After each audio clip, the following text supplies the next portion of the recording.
So I'm in Las Vegas at the Venetian having coffee at the Espressamente Illy, where they serve arguably the world's best coffee. At the coffee bar, I recognize someone obviously not from America because fashion reveals all. So I'm standing next to this guy. I say, "Hey, where are you from?" "Belgium," he replied, triumphantly and with pride. "I'll buy your coffee," I said, as a welcome to America.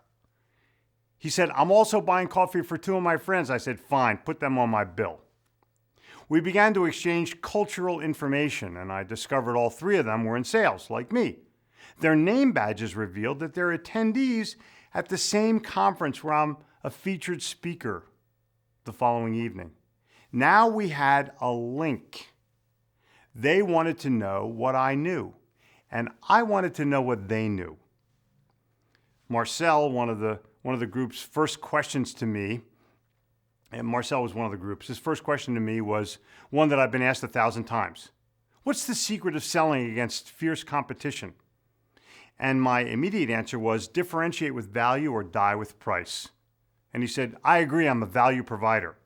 So I said, "Hey, let's tweet it." And immediately we turned the conversation to social media, or should I say business social media. I asked them how many followers they had on Twitter. The first guy had none. The second guy had none. The third guy, Marcel, said not too many, and he kind of sheepishly smiled. Turns out they want to use social media, but they just don't know how to use it. Kind of like you. Because I'm amazed at how many savvy business people don't take the aha or impactful information shared or exchanged in a business conversation and send it out to the world. I do it every day. It's your choice. You can tell 3 people, or 30,000 people, or 3 million people. The power of Twitter, when applied to business social media, allows you to broadcast your brilliance. And you broadcast it to followers and all the followers of those who retweet you. From a casual conversation in a coffee bar. Yikes. We spoke for an hour. We had lots to talk about. We were familiar with the American culture and the European culture. I had their company in common. I gave them my business card, my business coin, and 2 signed books. "May I have your cards?" And each of them said, I didn't bring any. I thought to myself, well, that doesn't work. But my thinking was 1990, not 2011. Reality. Pascal, the guy I just bought coffee for, said, "Just connect with me on LinkedIn." All right, cool. Reality. Business cards are not necessary to connect anymore, especially if they're boring, had been created by some marketing department with your PMS colors, or both.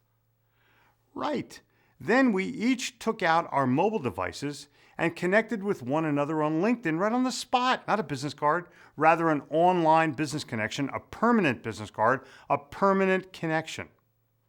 And with the exchange, we each received 100 times more information than what could ever fit on a business card.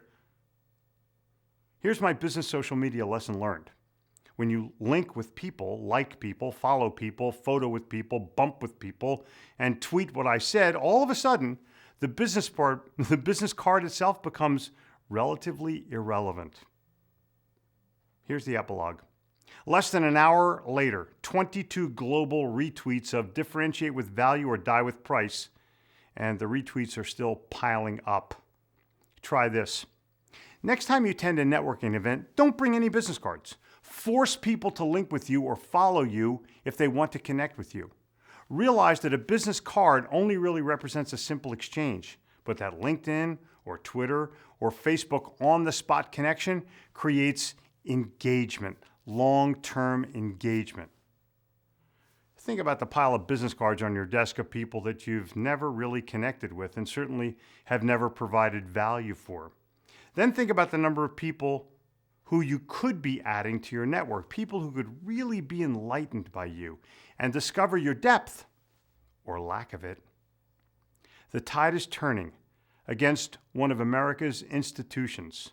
It's not a movement or a protest. Rather, it's a technological evolution.